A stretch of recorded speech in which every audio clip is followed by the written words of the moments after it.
How are you doing this fantastic day, Larry? Well, I'd already kind of briefed you out on a bike ride on a trail and seen a mud puddle. Wasn't too bad. You know, I've already been through 4 or 5 of them, and this one was a little deeper than I expected.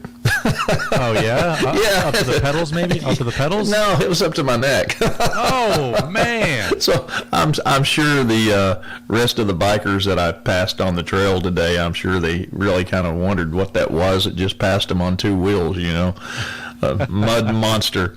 Hey, hi, folks. I'm Larry Perry, and you're tuned in to the Magic Mechanic Radio Show. So new listeners know this is kind of an interactive, kind of automotive, mechanical advice, crazy program here, where we help you with your car problems and just about anything mechanical. And it's been our pleasure to do so for over 31 years. Me personally, I'm an automotive shop owner, and I've been a master auto technician since 1982.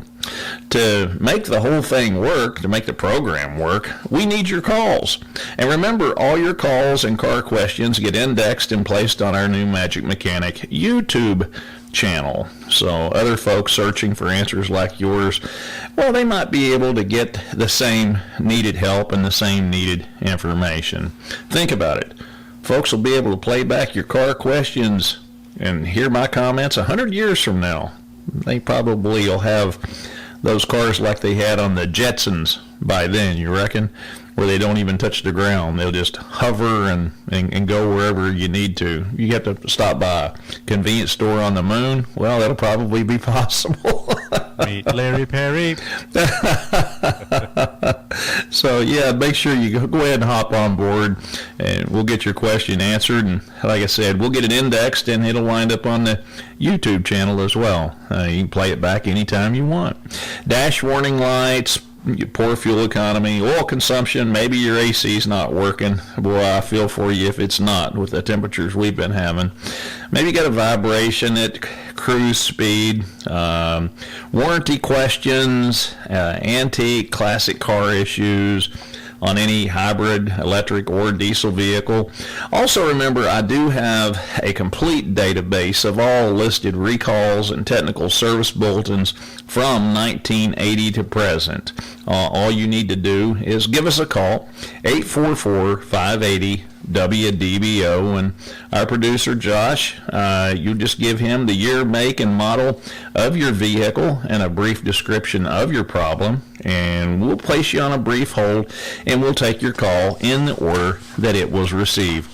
Also remember, for immediate help, you can call the shop number, and you can leave a message today. JD is out fishing. So if you'd like to call and leave a message, he will get back in touch with you probably this evening if it's an emergency. And the shop number is 407-629-2661. And you can also ask a car question by emailing me, Larry@magicmechanic.com. Also, I can't guarantee I'll get to them during the show. It depends on the call volume that we have today. But if we have room for a few of them, I'll try to get to them towards the end of the program. Or if we need them during the program, I'll get to your emails as well. But if I can't fit them in, I will answer them by the first of the week. And that's Larry@magicmechanic.com. All right, we're going to kick off the program. We're going to go to Paul here in Orlando. He's got a 2001 Chevrolet Silverado pickup truck. Paul, tell us what's going on with this thing. Hello, Larry. How are you doing today? We're doing fantastic, Paul. So I've called you a couple times on this Silverado with the brake lines and all that stuff. Mm-hmm. So this question today is more of a question rather than the problem. So yesterday, I'm doing the antifreeze, and I did the antifreeze, I drained it all out, and I decided to move the truck up a couple of feet so I can lay on the ground and not get wet putting the long radiator hose back on. And when that starts, it just clicks, like the solenoid. So I go, well, I know I didn't do anything. I wasn't near anything electrical. I checked the codes just for fun. And then I said, okay, it's got to be something with a sensor. So I put everything back together and filled up the antifreeze. and it started. So I know the low coolant sensor is in the surge tank, which lights the little LCD, multi-function LCD on the dashboard that tells you battery and low coolant and all that stuff. Mm-hmm. But what I tried to research on the internet yesterday that I couldn't find the answer to is if you have no coolant, which is basically what I had, no coolant in the system, will that low coolant sensor inhibit a start relay inhibit? No. Okay, I couldn't find anything on that, and it was just like what I said. I put in the antifreeze and it started, and I said, well, that's interesting. Yeah, it is, but it's not. The low coolant level has absolutely. You could disconnect that, and that car is going to start no matter what. The only thing that's going to do is just warn you if that reservoir actually gets low. It will not inhibit the starting of the vehicle. Now, when you turned the key, you heard a click, right? Well, I did it a few times, and it sounded just like a pursuing light on the starter clicking, as if you had a low battery. I looked at the voltmeter on the dash, and it was still hanging there at 12. Yeah. You know, listen, the bottom line, Paul, you need to make sure the battery terminals are clean. A lot of times you can't tell by just looking at them. You need to take them off and maybe clean them with a wire brush. But I would make sure that my battery terminals were clean and good and tight. And then I would go and if I still had a problem, you're probably going to be looking at, I think you've already hit the nail on the head. It's probably going to be something to do with the starter itself. You're in a situation there to where if you hear it click, that's telling me that the starter solenoid is actually getting voltage. Whether it's getting enough voltage or not, I don't know. But it's either a problem with the starter or either it's low voltage due to a bad connection, a battery problem, or either you may have a bad starter. But those are going to be the situations. It sounds like the battery's probably good and the connections are probably fine. It may just be time for a starter. I know that things like this being a coincidence, they'll drive you crazy. And somebody, pretty mechanically inclined like yourself, I can understand why you start scratching your head. Now you can see what I go through every day.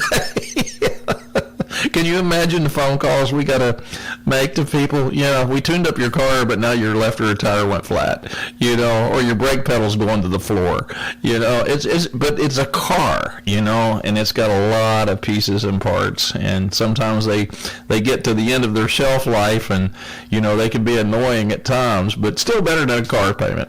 Paul, give us a holler back and let us know if it acts up again and if you need any help with it. WDBO. Keith calling from Daytona, or from Deltona. Go ahead, Keith. Yeah, how you doing? Yeah, hi, Larry. Hey, two questions for you. I got a 2012 Ford Explorer. Can I use the Ames oil in the transmission? Oh, absolutely. Yes. Yeah.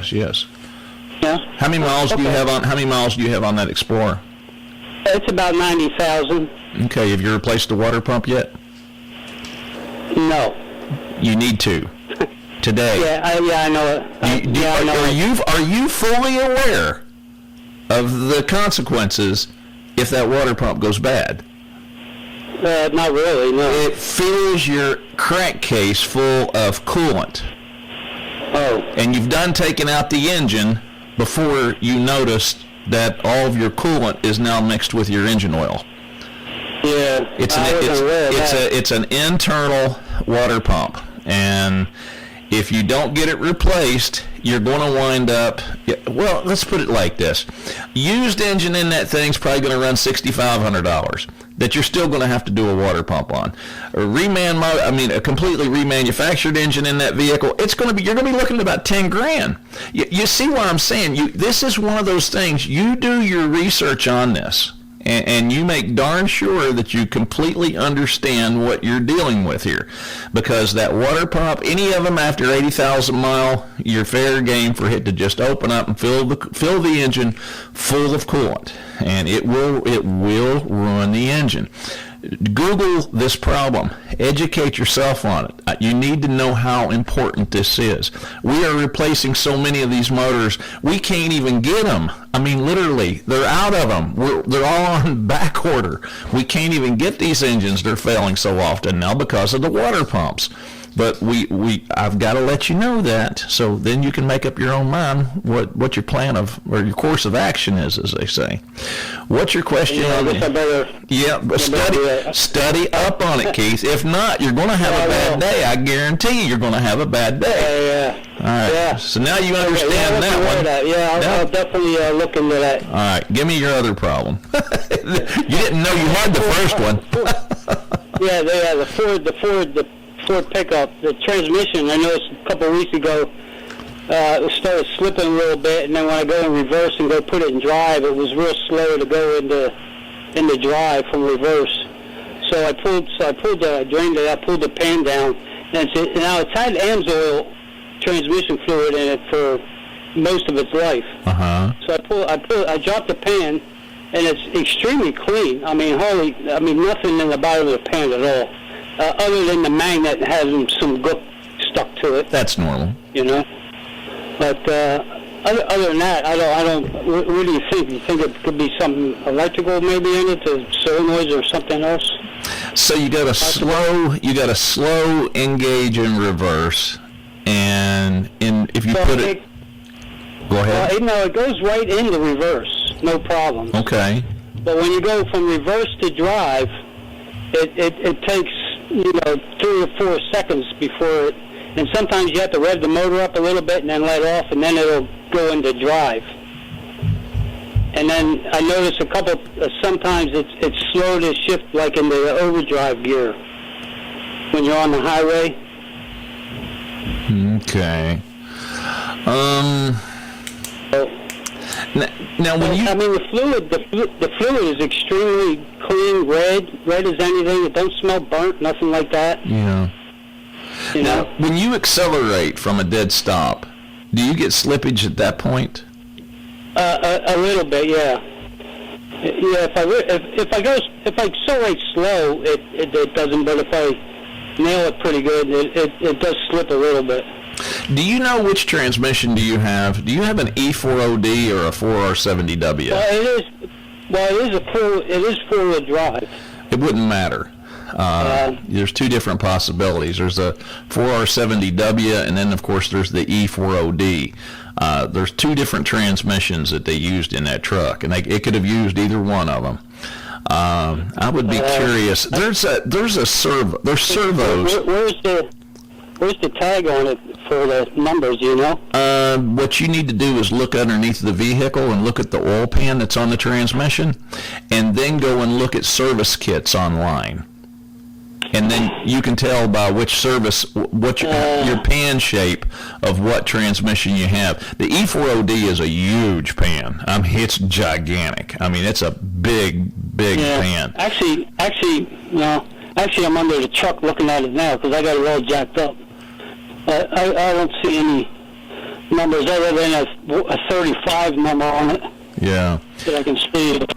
Well, look at the pan, and then you can look at the tranny pan, and then go online for transmission service kits, and you will be able to look at the gaskets that come with those kits to identify which one yours is. We need to know what that is, and if you can, Keith, give me a holler back here and just after you figure this out, and then we'll take your call back here in a few minutes after you figure that out, and then I might be able to guide you a little better on this. But we appreciate your call. Give us a holler back. Hey, Larry, little discoop here. Hey, buddy, how you doing, George? Hey, I want to do you a genius, okay? I'm going to make this short and sweet because I don't have much time, but remember you were talking about the old boy that his fuel economy went way down, and you told him about the thermostat? Yes, sir. Okay, well, my thermostat is the original, and my gauge wasn't working. And I said, I might as well change it anyway. That's what old Larry said to do.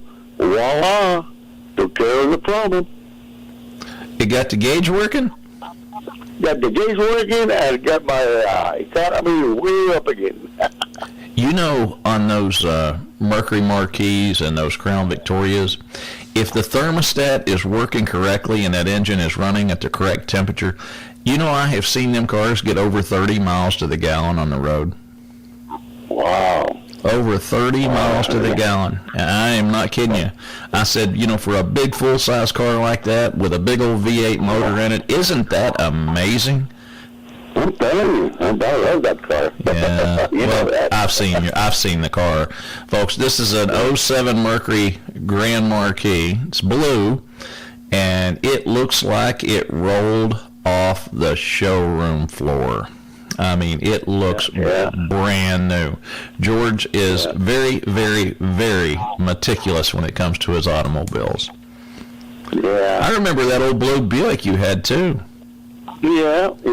But boy, I tell you, this Grand Marquis, you got best car I ever had in my life. Oh yeah, they're awesome vehicles. Never a check engine light, never ever.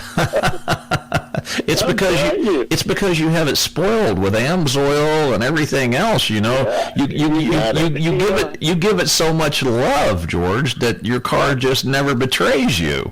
You know. But you know what broke my heart, Larry? What's that? My tires, Michelin's the original type, white wall that I love for that car. They were 11 years old and they had so much tread left in them, but they were dry rotted. Yeah, you know, I run into that a lot. I do. I see that a lot. Man. So yeah, I see people coming there with them old Michelins. They'll come in there bragging about it. Yeah, I've got 140,000 miles on these tires. I'm like, you got to be kidding me. But yeah, they The white walls anymore. Yeah. They don't make the white walls. Have to get the Continentals. They make them for that car. Yeah. And there is some classic car tire manufacturers that actually still make the nice white wall tires. Vogue is one of the companies that actually make them, but if you get into a point where you can't find the nice white walls anymore, look into that. I'm sure you'll be able to hook you up. Hey, George, thanks for checking in with us this week. Don't be a stranger, and we'll be back, folks, right after the news, and we'll get back to your calls. And let's head on up to Orlando, where hopefully John's been hanging on. He's been having some phone issues. Go ahead, John. Hey, Larry. Thanks for taking the call. So we have a new driver in the family. So one of the things we're looking at is we got a 2013 Toyota Tacoma. It's the V6 four-wheel drive. It's been a great car. We've had it for about 6 months now. But what we've noticed is when you're not going very fast and the RPMs drop, there's almost like a shudder. So I don't know if that's something that may just be normal to this car since we've had it for a long time, or if there could be maybe a fuel system build-up issue or something like that, or if that's anything you've heard of. Now you're saying that it's at a lower speed that you're having the issue. Correct. Wide open throttle, it's got all the power in the world. No problem at all. Okay. John, those are symptoms of restricted fuel injectors, believe it or not. What happens is when you get that real light acceleration and it feels more or less like it's kind of hunting, that it's just not transitioning nice and smooth, that's usually an indication that there's some injectors that are somewhat restricted. See, when you're wide open throttle, you've got a lot of other issues that are coming into play there with as far as timing and it's making the injector pulse as wide as it can get, so it's trying to overcome any restriction at that point. But at a lower RPM, if you got it to where it's not smooth, and you got a little bit of almost like a light misfire kind of taking place there, that's usually a lean situation where it's just not getting enough fuel. There could be something as as minor as a contaminated mass airflow sensor that actually measures the amount of air coming into the engine. If you don't have a check engine light, these are things that we could actually look at by looking at the data stream of the vehicle to see how it's measuring the air. Sometimes those mass airflow sensors can get contaminated, and at a lower RPM or a lower intake air volume, it can't measure at 100% correctly, and the engine can go too lean because of that as well. But if it's good, if the mass air is good and clean, and the heated wire in it, which is what transitions to the computer by resistances to let it know what type of injector pulse to present for fuel, if it looks okay, then my advice would be maybe try cleaning on the injectors and see what happens. Even before this, you might want to get a good fuel injection cleaner. We use the Amsoil PI is our primary one that we use to add to fuel, into your tank itself.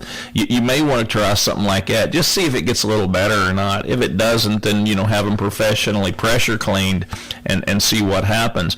But keep in mind, one of the things, and this is things that most your average person doesn't know, but if you were to go and let's say buy a fuel injector for that vehicle from the dealer, it's probably going to be bordering $400 a piece. And the thing is, what really gets crazy here is we can order these injectors from like Hungary, which are the manufacturer for the OE, meaning they're the ones actually making them for like Toyota or Ford or something along those lines, different car manufacturers. They manufacture them for the original equipment, but they can't label them as Motorcraft or Toyota or Lexus. So we have to buy them, basically unnamed, but they're the manufacturer for the original equipment manufacturers. And we can buy these things so inexpensively, a lot of times it's almost just worth replacing injectors if you have restricted injectors, especially on the direct injection systems because of all the heat that they encounter in the combustion chamber. So, it just, if you go to the dealer and somebody tells you, hey, you need to spend $3,000 for new injectors, it's not like that. If you buy the original equipment ones that says the manufacturer's name on them, which they probably don't anyway, they might come in an original manufacturer's box, but to pay what these dealers want for these injectors are absolutely crazy. So, in a case like that, you might want to have them try to clean them. Try some fuel injection cleaner to put it in your tank. If that don't work, maybe try cleaning them. But if you do have to have the injectors replaced, like I said, getting them from out of the country is usually the best bet because they can be purchased very, very affordably. We appreciate your call, and I hope that gives you a hand there. Next up in line is Christine calling from Orlando. Christine, how are you doing today? Hey, I'm great. Thanks so much for taking my call.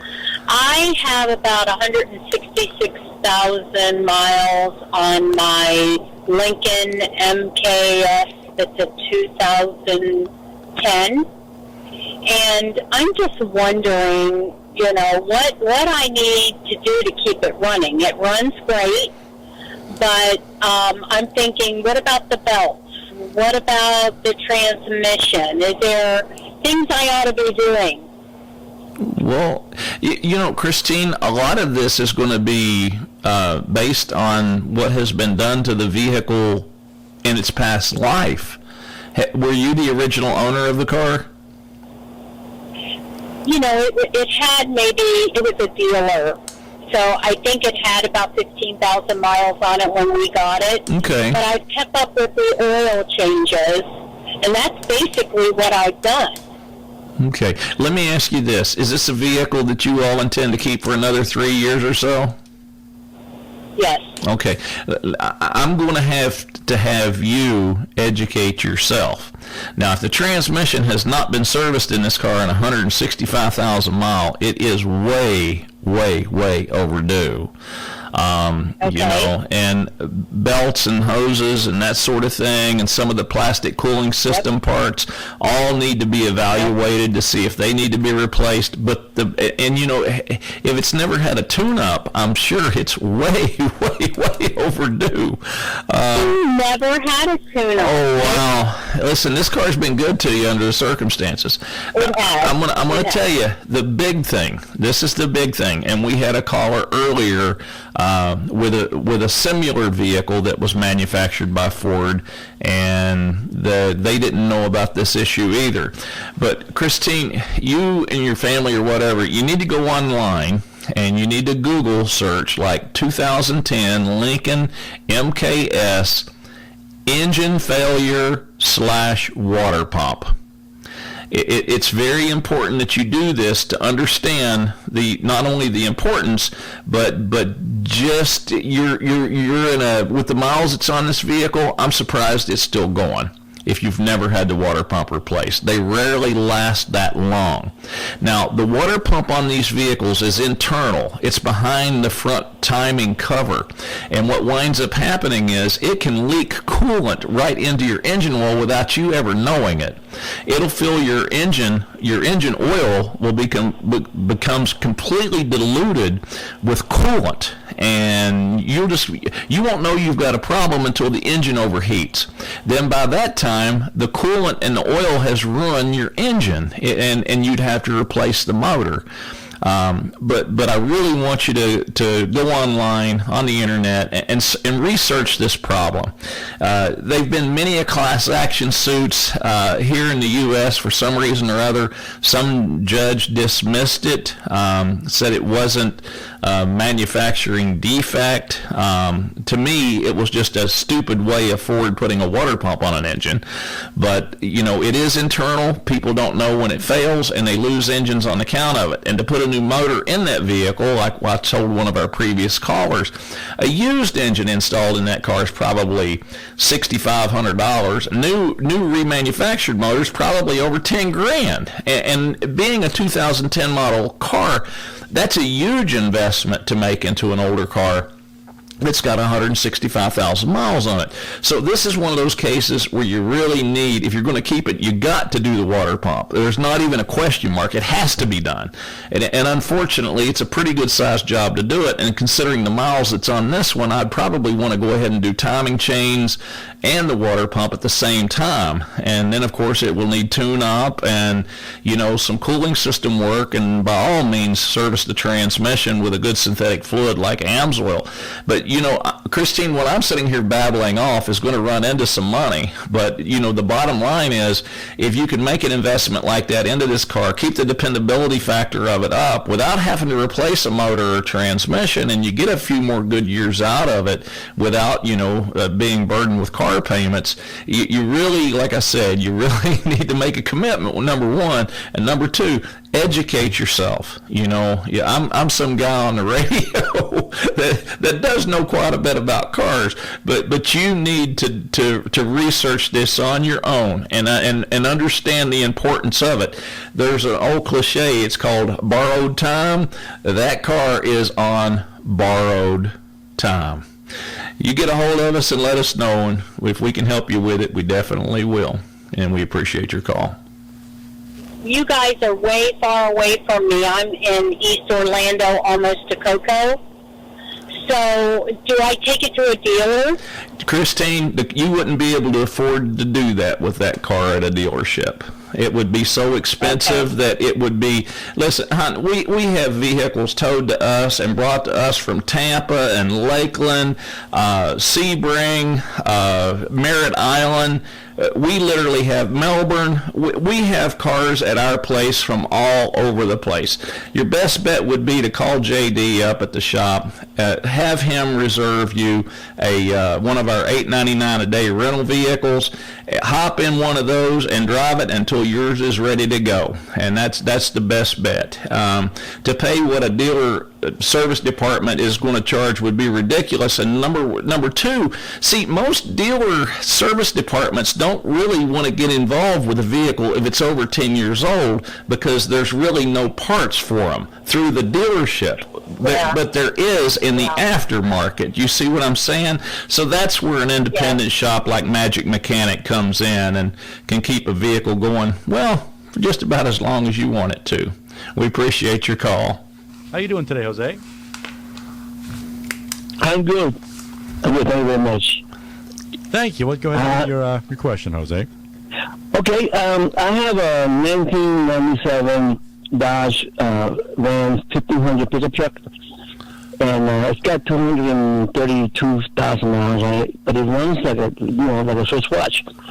However, I've noticed my brakes are almost gone, and the brake fluid is obviously it's nasty, it's bad.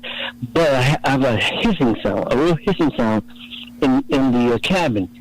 I'm thinking that it's probably the booster pump.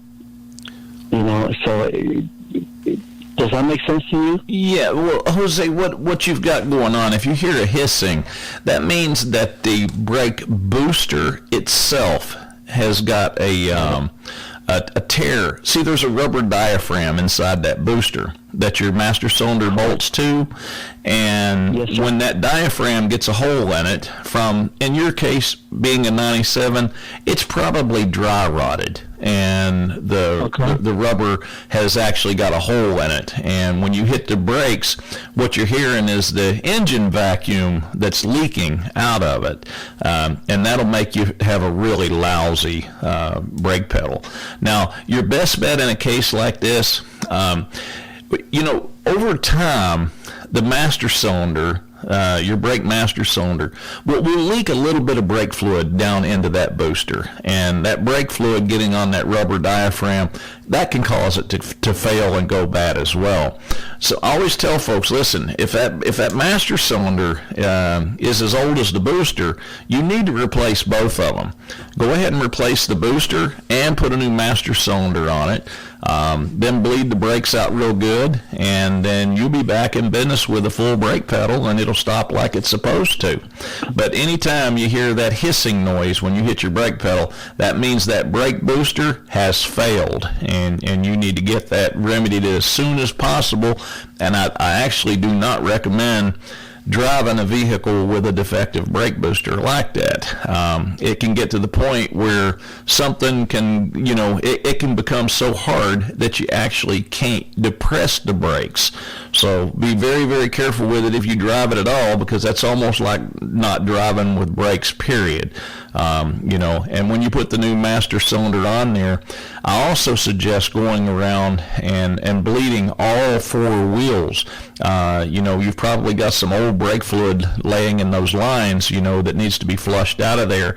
So you want to go ahead and run a lot of brake fluid through there. We suggest usually using a vacuum bleeder if you're doing it yourself. That way you just put the vacuum bleeder on each one of your bleeder valves on your rear wheels. You pull brake fluid through it until you get good clear brake fluid out of it on both your rear wheels. Then go to the fronts, do the same thing. Make sure you got good clear brake fluid coming out of all four brake bleeders, and then that ought to have you in pretty good shape, Jose. You get your power brakes back, get your brake system clean, and get you a full power brake pedal back, and you're safe back on the road. We appreciate your call. Harry, is that ever a problem people come to you with? Oh, absolutely. Yes, you hit it right on the head. I said, daggone, he's kidding around, and he actually came up with one of the complaints we get with steering systems. So You're doing good there. See, just throwing stuff up against the wall, seeing what sticks, Hey, you can't beat that. You're doing great, Josh. Hey, welcome to the second hour of the Magic Mechanic Radio Show. It's a show where you call in, you ask your automotive questions, and you can't beat the price because it's absolutely free. That number is 844-580-9326, or as we like to do, we make it real simple, 844-580-9326. WDBO. Also, we take your automotive questions and my comments and we place them on our new YouTube channel so other folks can maybe find the same help that you seek. Plus, you can play it back anytime you want. And my general manager, JD, he's supposed to be fishing, but I hope he took an umbrella with him because it looks like it's getting ready to storm. If you'd like to call the shop number and leave a message, and he'll give you a call back later on this evening, it's 407-629-2661 is the shop number. Folks, our sponsors are very important to the show. We all pitch in to bring you the program every week, so if you enjoy it, please patronize our sponsors and tell them you heard about them here on the Magic Mechanic Radio Show.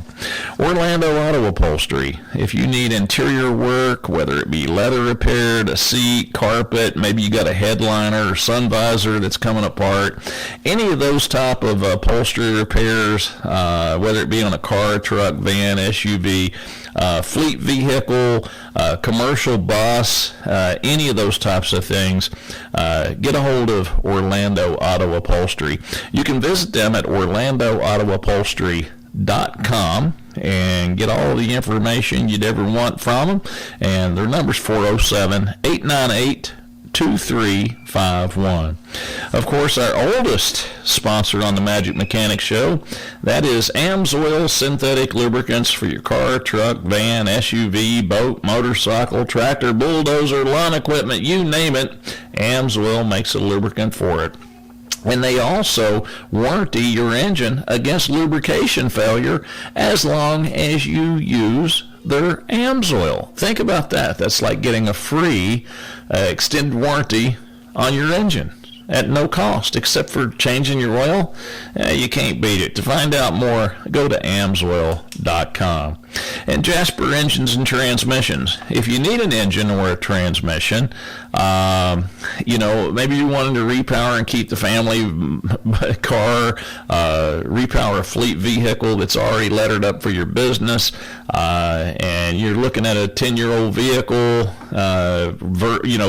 repowering it with a motor or transmission versus a new truck or van that's probably $60,000 to $80,000. I guarantee you, repowering it with a Jasper is a whole lot more financially efficient. And plus, all the Jasper engines and transmissions that we install, they come with a 100,000-mile nationwide warranty, and that's parts and labor. So if you ever had encountered an issue within 100,000 miles, it's taken care of absolutely free of charge. To find out more, you can visit JasperEngines.com. And of course, my place, the Magic Mechanic Auto Service Center, located in Orlando, Florida. Engines, transmissions, brakes, suspension, steering, electrical repairs, and of course, AMSOIL synthetic lubricants. You can visit us at magicmechanic.com. You can also email your car questions to me directly, Larry at magicmechanic.com. Let's kick off the second hour. We're going to stay here in Orlando, and we're going to talk to Donald. Donald, you've got a Lexus. Tell us what's going on with it. The daytime running light on the driver's side is not working. I called Lexus, and they said, well, the only way to fix that is to take out the entire headlight assembly, and that'll cost you $3,000. Yeah. Depending on the assembly itself, Donald, what we wind up doing is sometimes it's just a control module that goes bad on them, and we can replace control modules. See, in the aftermarket, we have, let's see, how do you say this? We have ways of fixing things that the manufacturer or the dealer doesn't have access to. I don't know if that makes any sense or not. Believe it or not, us old hillbillies chew a little tobacco from time to time can fix just about anything, as opposed to having to replace the whole entire car to get a headlight working. It's the aftermarket is, folks that have came up with ways to fix things, as opposed to cleaning your clock, let's say. You know, we try to keep these cars on the road at an affordable price as opposed to $3,000 headlights. And what you're dealing with here is no different than what anybody with a BMW or a Mercedes or any of your other Highline cars. Some of these vehicles, you know, your Lexus, they have, you know, the full functioning headlights to where they actually turn left and right when you turn your steering wheel. You know, they're completely adaptive headlights. They go up and down depending on the road surfaces. I mean, they're very, very sophisticated. And then when you get something like a daytime running light that's not working in it correctly, they want to replace, you know, half the car, it seems like, or $3,000. Worst case scenario, Don, what we would do is if we can't fix the one that you have, which there's very few that I can't fix, most of them I can, we would wind up looking for a used one if we needed to get it back up and operable. But I would need to see the car. But, you know, folks, everybody runs into this on these newer vehicles. If, you know, you get the $3,000 headlight treatment at your local dealer, give me a holler, email me, whatever. Let me see what I can do. I know I can do you. I know I can get your stuff up and working for a whole lot less than, you know, a $3,000 headlight. We had one gentleman that was a gentleman I fish with from time to time. His son came in with a C-Class Mercedes, and both headlights were bad. And he came back from the dealer, and they had told him he needed to spend over $8,000 on new headlights. And I'm like, oh my gosh, that was unbelievable. All was wrong with them was two control modules that we installed in both those headlights for less than $500 and had that thing working absolutely perfect versus $8,000. Can you imagine that? I'm like, goodness gracious. But see, the parts to repair those headlights are not available through the manufacturer because they sell it as an entire assembly. So, you know, when you get into situations like that, you know, they don't want you to keep that car. They want you to run out there to the showroom and buy you another one, you know, over something as silly as a headlight not working. Can you imagine that? Don, you give us a holler at the shop if we can help you with this, or email me Larry at magicmechanic.com and give me all the particulars on the car, year, make, and model, and what side headlight you're having a problem with. And I'll see what I can do, and if it's worth your time, you get a hold of me and let me know, and we'll try to get the thing fixed for you. I have a yes or no question for you. All right. I got 130,000 miles on the water pump on this car.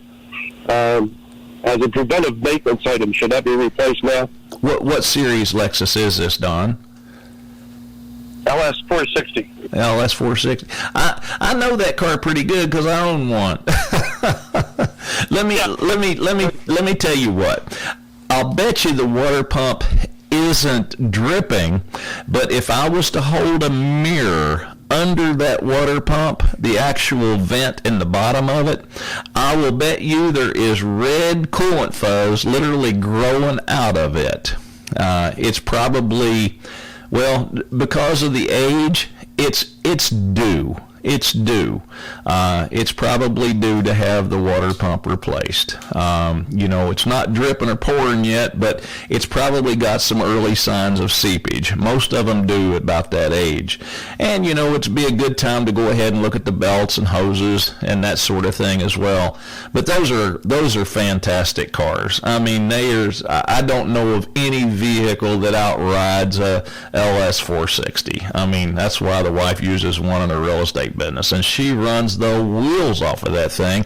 And you know, they're beautiful luxury cars, and you can keep them running and keep them on the road cheaper than a Kia or a Hyundai. So I'm like, you know, that's about as perfect of a vehicle as you could ever engineer, in my opinion. So yeah, it's time to, if it needs it, hey Don, it's probably worth giving it a little love and keeping it around. I don't know that a person could lubricate one of those correctly and ever wear one out. I'm that adamant about that car. They're fantastic vehicles, and I appreciate your call. what's going on here. Well, you know, one of the things too is, Josh, that we really need to kind of touch base on. It's kind of like that previous caller. You know, he goes to the dealer, his daytime running light's not working on the vehicle, and gets an estimate for, well, $3,000. Folks, listen, let me just tell you how this works. I know that, you know, a lot of folks are so adamant about going back to the dealer, but number one, if your vehicle is over 10 years old, you're wasting your time. In most cases, they can't even get parts for new cars, let alone one that is 10 years old. So therefore, you are forced, whether you like it or not, you're forced into the independent shops and the aftermarket. That's how you're going to keep one of these vehicles going for a long period of time. Dealer is not going to be able to help you. They don't have technicians there that work on 10-year-old cars. They haven't been trained on 10 or 20-year-old cars, and they don't supply parts for those older vehicles. You know, if you've got a car that's, you know, 4, 5, 6 years old, a lot of them still under warranty or whatever, then that's where you go. You know, but if they don't have the parts or whatever, you're wasting your time. And then when it comes to things like wheel hub bearing assemblies, things that we can purchase that are, and this is the way it works, all right? Let's just say, for an example, you've got a later model Toyota and it needs a front wheel hub bearing assembly. Well, most of those Toyota wheel hub bearing assemblies through Toyota, the actual part lists out for probably close to $800 plus the labor to put it in, which is probably an hour and a half. It's going to put you up to $1,000. In the aftermarket, that's a job with pretty much the same exact part that the manufacturer is going to supply you, and labor installed is probably going to run you around $300. And it's like this over and over and over with everything from shocks and struts to steering mechanism to everything. It's a third of the price to fix it at an independent as it is to take it back to the dealer. And I'm like, you know, some people just have a slow time comprehending this, but it is, number one, most cases they can't help you, and number two, you're going to be getting it done for 2/3 less to have it done at a dealer with parts that are either equally as good as what came on it when it was brand new, or in some cases better because it's been updated. You know, don't sell the aftermarket short when it comes to the automobile industry. I'm telling you, they are some rocket scientists out there. You know, some of the greatest mechanical minds in the world work for independent auto services, and I can attest to that. I've had some of the best I've ever met in my life work for me at Magic Mechanics. So, you know, regardless of where you're at, don't sell your independent shops with good reputations. Take advantage of them. For goodness sakes, they keep you out of the car payment business. So, you know, definitely take me up on that. They're there for a reason, and a lot of them's been there for many years because of that. So let's head out to Kissimmee. Let's talk to Tom. I hear thunder in the background. I hope that's not outside my window. It looks like it may be as well. Tom, tell us what's going on with your 2000 Lexus. How you doing, Larry? Thanks again for taking my call. This is the car that I called you last week about, the one that I changed to every 2,000 miles. I want to thank you to give me the advice to change over to Amazon. It's good advice. I thank you. But the question I have for you now is that this same car, which runs great, I had it in the garage for about 6 months, about a little while ago, and they were sitting there, and then the air in the tires, they got really low, almost like flat. And what happened is I put air in them, and then I got the car out and I was driving it. And it's been about 4 months I've been driving the car, and this one tire, the left tire, is losing air like about 5 pounds per week. Mm-hmm. I was wondering, what do you think about that? Do you think it could be the valve, the rim, or the tires just by sitting there going flat? What do you think? Tom, it's very rare you're going to get one that just starts leaking through the rubber for no reason. There could be something in that tire that you don't see. You know, if your other four wheels are holding air, you know, your other three wheels are holding air pretty good, then, you know, there's probably something, you know, a small nail or something that's gotten into the tire. I'll tell you what you can do. You can get the car out of the garage, get it outside in the driveway or whatever, turn the wheel all the way to the left or right, whichever side the vehicle is, and just get you a spray bottle of soap, you know, some type of a kitchen cleaner of some sort. Dawn dishwashing liquid's real good because it bubbles up real good. Just get you a concentration of water and soap, and just start spraying it liberally all over the tire tread and all around the edge of the wheel, and you should be able to see bubbles, and that'll let you know where the actual leak itself is. And then that way, if you take it into a tire store or whatever, you can kind of point them in the right direction of where the leak's at, and they should be able to go ahead and get it repaired for you. Let's see what we got. Here we go, coming at you. 3, 2. Larry, you are my last hope. You're always exfoliating the virtues of that amazing oil. There used to be a product called 3-in-1 oil. Great around the house. Well, I used it up and can't find it to buy no more. Little woman is on my tail something fierce about all the squeaks around the house. Does that amazing oil company make something? I mean, brother, you gotta help. I am on a horny dilemma here. I mean, it's affecting my domestic tranquility. Alrighty then. Well, yeah, Amsoil does make a product that it's not in a little tin can like the old 3-in-1 oil. It's actually a spray grease, and it does a real good job. I will tell you, there's another one that we use quite often around the shop for bushings and things like that on cars and trucks and vans. They come in squeaking, you know, you've got sway bar bushings and stuff. Every once in a while they'll start creaking. There is a product that's made by Seafoam. It's called Deep Creep. And what it does is it's kind of a penetrating, so once you spray it, it just kind of keeps running towards different things, you know, so it kind of seeps into areas, and it works real well as well, you know. So when it comes to, you know, squeaky door hinges or anything else in the house that squeaks, I'm sure that'll do a good job. As far as the Amsoil spray grease is a real excellent product as well. So either one of those two, I think, would, you know, take the place of the 3-in-1 oil if you can't find it, and hopefully get you out of trouble with your wife anyway. We appreciate your open mic. Noel is calling from Eustis. Go ahead, Noel. Okay, I have a 2012 Chevy Silverado, and I love Florida, but I feel like 24-foot travel trailer, and we went to North Georgia, and there's mountains and hills. I didn't appreciate them a bit. It just slowly going and clunking the way up, and everybody's passing me and stuff. There may be something with the transmission since it's only got around 6,000 miles on it. Yeah. No, what you might be running into, and this is something that happens, depending on how the vehicle was equipped from the factory, it may be worth, you know, what I would want to do with it this time is scan the computer system and see what codes come up in it. But what you run into a lot of times with a vehicle like this that goes and starts pulling a pretty good sized load, you know, the cooling system for the transmission just is not adequate, especially in, you know, darn near 100-degree temperatures.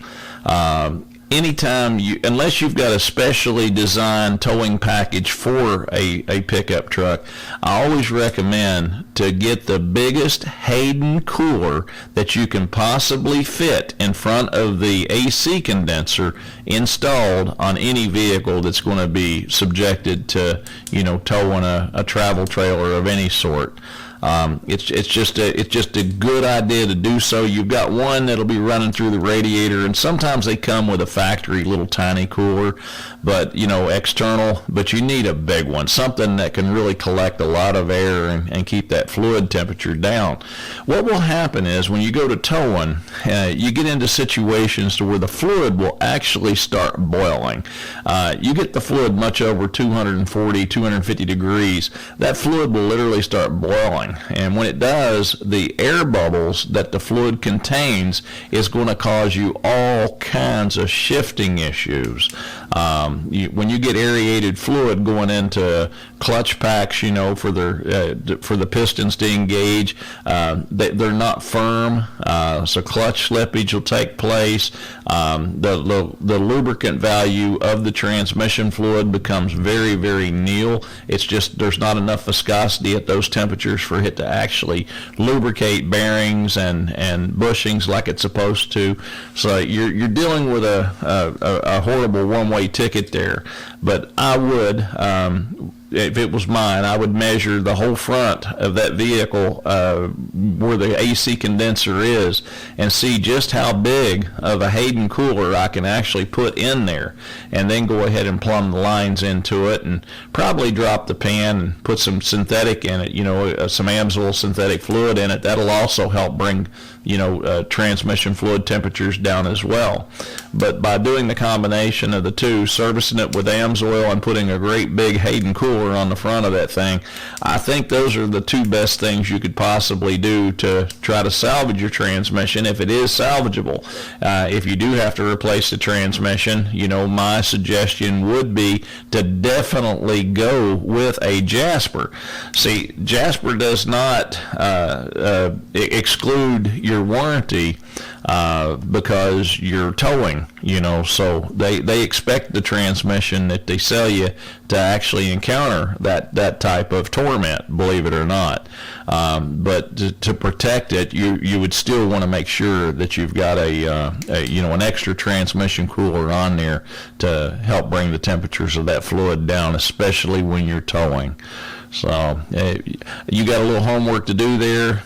If we can help you with it to try to get it beefed up to where it's a little more tolerable when it comes to towing that trailer, get a hold of us, give us a call, and we'll see when we can work it in and get it checked for you. For Jay up at Longwood. Go ahead, Jay. Hello, Larry. Thanks for your time.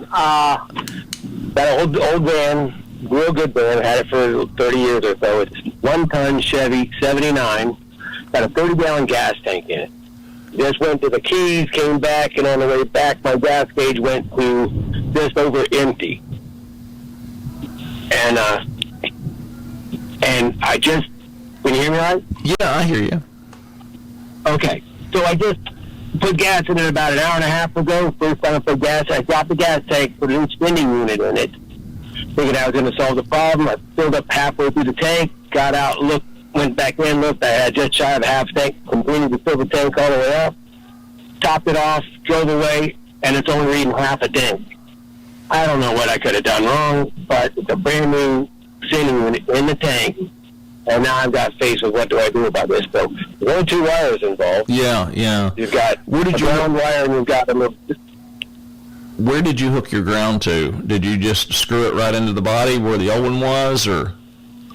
I used the old ground. It was still screwed into the body, nice and sound. It was, I replaced that spinning unit probably 3 years ago for a different reason, chasing the wrong thing. But so anyway, the ground should be fine. Maybe that can a ground get me half a tank when I've got a full tank? It depends on the resistance. It depends on the resistance. Yes, it could.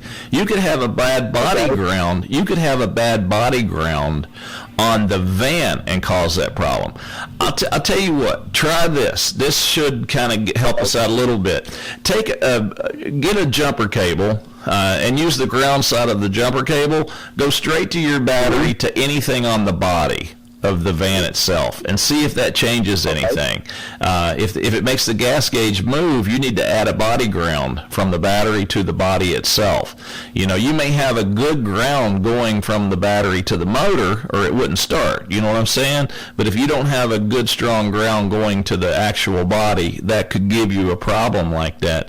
What I always tell folks to do, Jay, just for future reference, is when you're chasing a fuel gauge problem and you've got the tank out, you hook the gauge, you hook that sending unit up before you put it in the tank, and you manually raise and lower that float to make sure that your gauge is reading correctly at that point. If it's not, then chances are you may have a problem with the gauge itself.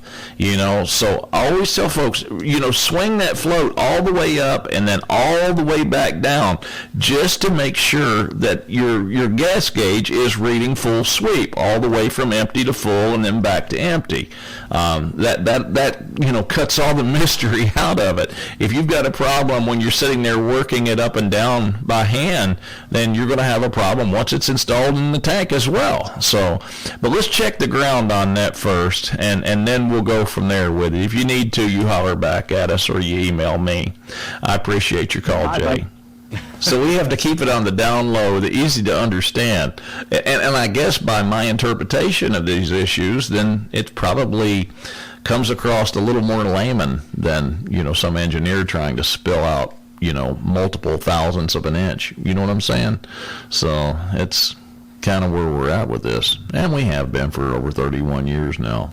Listen, I got this one email here, and this is Jack from Orange City. He said they got a 2015 Hyundai Sonata that started using oil. Said it started using a quart every 1,500 mile, and now it's to the point where it's using a quart every 500 mile. And then he said that the dealer is not, they're not wanting to replace the engine under the recall where most of the Hyundais are being recalled.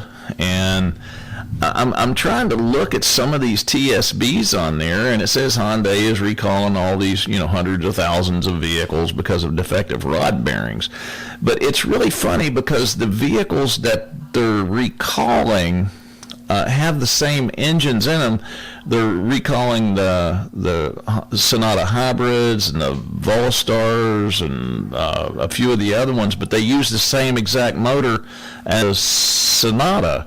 And I can't understand why they're not wanting to recall his engine.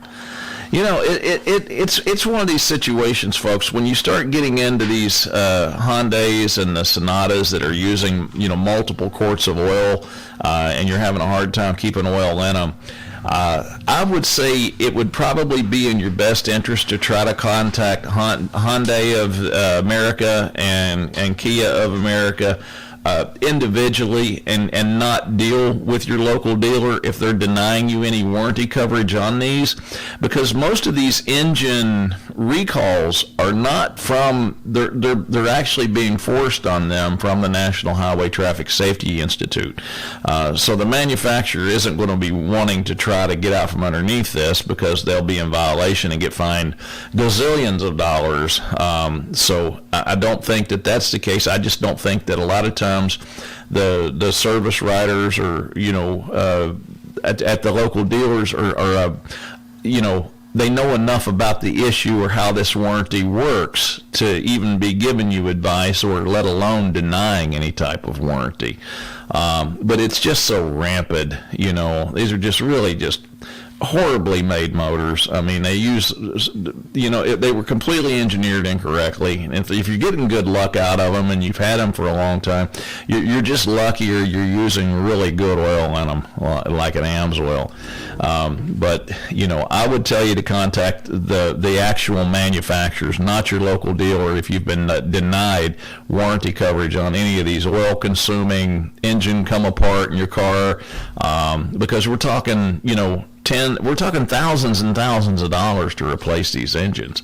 So I'll tell you what I'm going to do. I'm going to get some of these contact numbers for these manufacturers, and we're going to post them on the magicmechanic.com, and hopefully we can get that done here within the next week or so. So you've actually got some place to turn to, because I'm getting 10, 15 of these emails a week, where they've been denied coverage, and it's not right that they're recalling all of these other ones, but they're not recalling a different model that's using the exact same engine. Do you understand what I'm saying? So, okay, well, if you got a 2.4 motor in this car, same year model, and it's exact same one you're using in that one, why isn't it under a recall as well? That's what we're trying to figure out. Let's head up to Kent here real quick. He's got an 01 Acura. Kent, tell us what's going on. Okay, hey Larry, love your program. Anyway, I've been listening to it for a lot of years, it seems like. What happens when it's a 2001 Acura SC. It's a two-door, and it's got the automatic transmission, and it's got the big 6-cylinder engine in it. Okay. And it seems like when it shifts from fourth to fifth gear, the wheels chatter on it. Does that make sense to you? And that's the only time they do.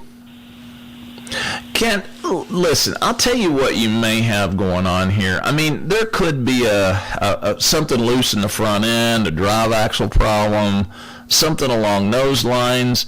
You could have loose drive axles where they actually go through the front rotors if they're not torqued correctly. A lot of things could cause issues like that. The number one that I would be concerned with would be if you had a worn engine mount. See, that could cause you to have an issue when it goes into a higher gear like that and it changes the gear ratio. Hey, if you're in the neighborhood, stop by. We'll take it for a quick spin and see what we can come up with on it. Folks, that's going to do it. Thanks for tuning in. You listeners, customers, show sponsors, the reason I do the show and have a job. If you tune in every Saturday at 3 p.m. Eastern Time here in Central Florida on 107.3 FM, HD Radio 96.5. 2 and AM 580, worldwide at WDBO.com, and click Listen Live, or just tell your smart speaker to play WDBO Radio every Saturday at 3. Hey, if you need help with your vehicle, you can always call the Magic Mechanic at 407-629-2661. Visit our website, magicmechanic.com, or you can also email your car questions directly to me, Larry at magicmechanic.com. Don't forget the new YouTube channel, YouTube Magic Mechanic. You can hit playback, play previous shows. You can even play back your own car question. Hey, until next week, be safe in and out of your car, and we'll see you back here next Saturday at 3 p.m.